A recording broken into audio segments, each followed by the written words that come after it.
Right, just driving into work in the morning in the 1979 Jeep Cherokee Chief.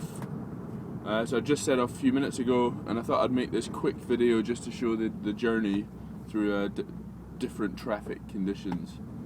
So this is a bit of a wet morning, but it's not raining right now. Pulls well.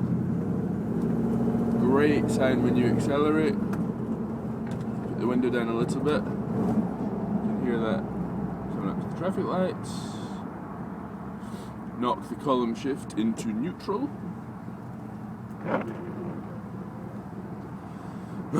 Just clean the windscreen there with the wipers. So, waiting, green light, back into drive, maybe accelerate away, no hesitation. Fantastic soundtrack.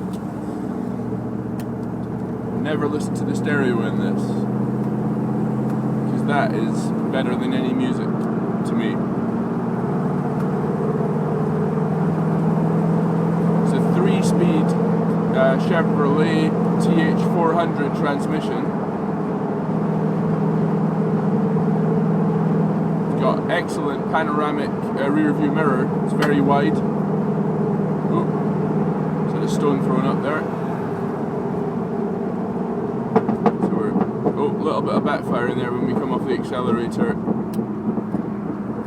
I've noticed that sometimes when it's a bit cold, you get a little bit of backfiring when you lift off the accelerator. Well, I don't know if it's backfiring, that's what I call it. You get a little pop from the exhaust. I think that's just the carb needs tuning a little bit for that. Now I'm just going to close the window in case you're having difficulty making out what I'm saying.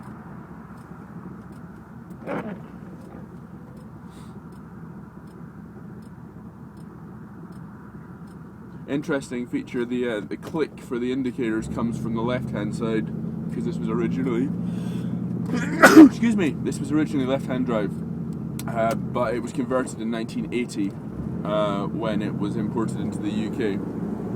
But the relay that clicks for the indicators is still in the back of the dash on the left-hand side, so you get the click over that side while it's indicating. But you get used to it. Accelerating up the hill. 35, 45. Don't want to go too fast in the wet. These mud terrain tyres are excellent off-road. They're not the most grippy for on-road use. I mean, I've not had any skidding, especially with the permanent four-wheel drive, but I drive this more cautiously than I would drive like a two-seater sports car, just because of the size and the height, and it's American, so it's not really built for going around windy corners. But it's absolutely great driving this out in the countryside. Feels very at home in the countryside, going through the green fields.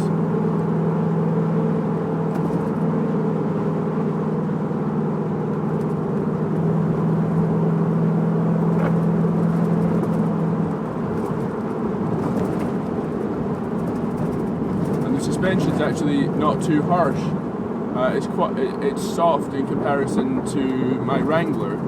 I've got a 97 TJ Wrangler that's coil sprung, and it has a more harsh setup than this vehicle. This vehicle is actually much more comfortable over the bumps. You don't really notice the bumps, and with it being a wide track, generally most speed bumps go between the wheels and you don't even notice them, so you can drive over them at full speed. Obviously, it's subject to judgment. Some of them are slightly wider, and obviously some go all the way across the road. But yeah, in my experience, the majority of speed bumps around here are just the humps in the middle of the road, and you can go straight over them because the gap between the wheels is so wide. Right, I don't want to bore you, so it's 4.5 minutes already. So yeah, so I'll do a second clip. Actually, this is quite an interesting bit coming up. This is the most country lane. 30 limit.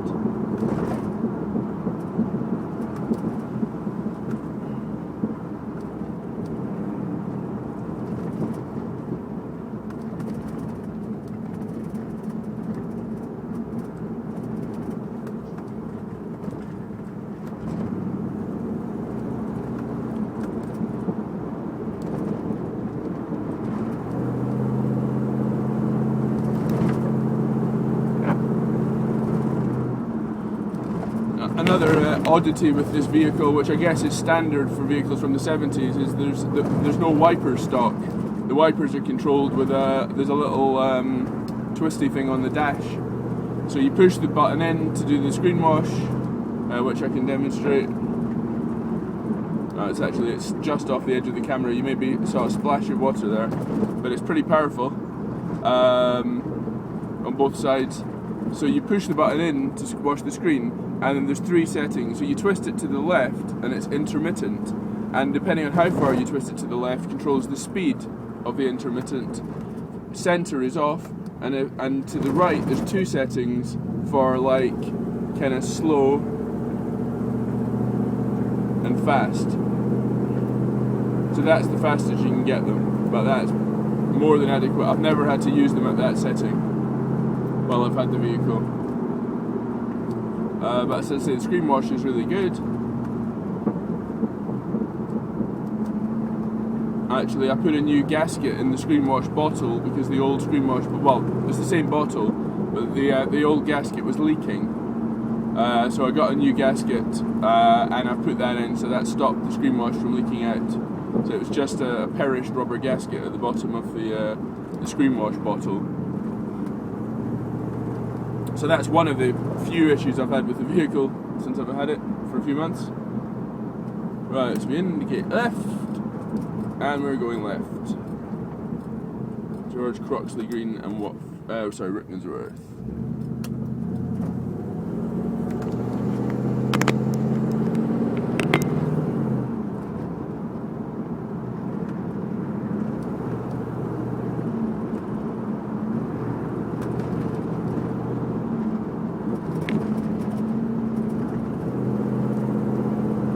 It does inspire a great deal of confidence. Just the size of the vehicle, the road position, the driving position, because you're up high so you can see over, like generally, cars in front of you. And just the presence of the vehicle on the road. It's large, people don't mess with you, people tend to give way. And because it's old as well, it gets attention rather than envy. So people don't think, that's some like Chelsea tractor or something. They think it is a genuine classic old vehicle that's of interest to them. And I've never had as much attention with any vehicle I've owned, and I've owned a lot of very cool older vehicles. I've never owned anything quite this old, which I know by many people's standards this isn't very old, 1979.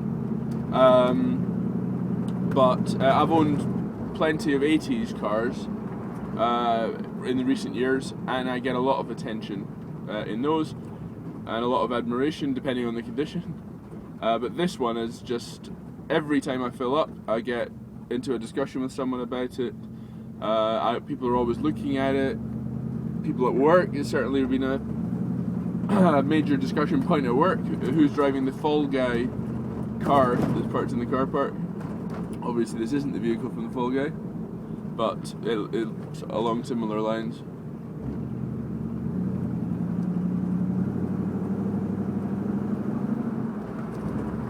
Right. So decision point for me is, do I go down through Croxley or do I go through Rickmansworth? Looking at the time and given that it's half term, I think I'm going to go straight down through Rickmansworth. So I'm going to go straight on. I usually go left here, but since it's half term, the traffic will be a lot better going down through Rickmansworth.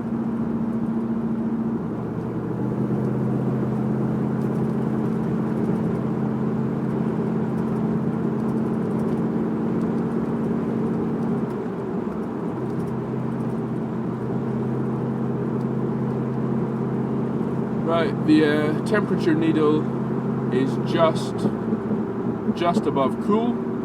Actually, I'll show you. The temperature needle is running just above cool. So it's always been there. I've never seen it even get halfway up. Petrol's almost full. Obviously, petrol is included in the sale, however much is left. The oil pressure is good. That dips a little, so the gauge does work because it dips when you're stationary, and it rises when you're driving, and rises a little bit more when you're accelerating. And the ampage on the battery generally is always about 0. It fluctuates slightly. and there's the speedo. So the needle does quiver very slightly, but I'm told that's standard on vehicles of this age. And you can see the mileage there, 61,000, so it's just ticked over while during the auction, because I've been driving it.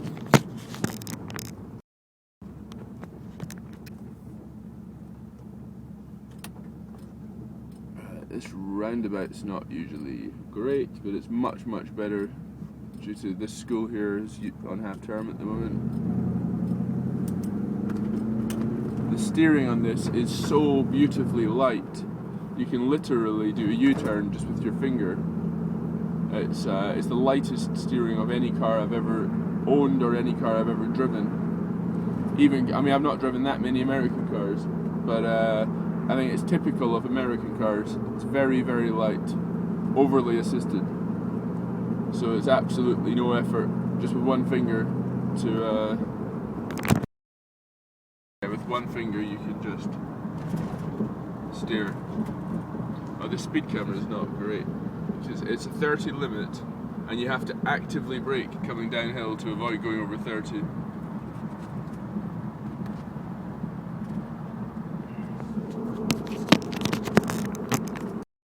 Right, sorry if this is causing any motion sickness, moving the camera around so much. I'll try to keep it in place. I'm just adjusting the angle so you can see that bonnet badge, because that is really, really cool. I've seen just those the badge on the end of the bonnet, because they're no longer in production. Goes for about $200 on eBay, because it's chrome and it's got a chain in it, so it's actually bendy, so if it gets hit it doesn't snap.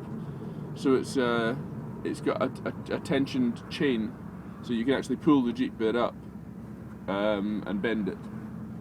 Not that you'd really want to do that regularly, but I did notice that when it was getting washed. The car wash guy just brushed up against it with the sponge, and it bent over, and I thought, oh my god, he snapped it. But that's a feature to prevent it being snapped. And I guess in the event of a crash or whatever, I doubt they had well, I know they didn't have NCAP or anything at the time, but I think NCAP would approve of that feature. So a little bit akin to the Rolls-Royce, where the badge retracted to the bonnet when the vehicle's below a certain speed. So also the blower works. Didn't mention that in the auction. The blower works at all speeds, so I can tap that up to slow, medium, high. That's medium. That's off. So that works. You can set it to heated or cold. There's a defrost setting. The defrost button is a little bit sticky, so you have to push it quite hard to get it to stick in. But there's also a full second set of instruments included with the option. And a third, also oil gauge. I'm not actually sure the history of all the instruments that are included. I think that the previous owner tended to, if he saw anything for sale for this vehicle, he'd just buy it in case he ever needed it. So there are no issues with these instruments that I can observe, other than as I mentioned about the defrost button. Sometimes you have to push it quite hard, but I mean it does work. It's never ever not gone in. It's just you have to push it slightly harder than the other buttons. So it may be that it's on its way towards being broken, that it's not broken at the moment. But anyway, I mean, because obviously these vehicles have been out of production since 1991, so it actually was quite a long model run. I think they made these from 1964, 65, maybe 68 until 91, so it was a long model run. So they started off as a Kaiser vehicle. They were then pretty much continued production without many modifications under AMC. And then even Chrysler, when they bought Jeep in 1987, this was pretty much the one model they continued with. I mean, obviously the Wrangler as well, but they revised the Wrangler quite significantly when they went from the YJ to the TJ in 96, 97. But they just carried on producing this. The same AMC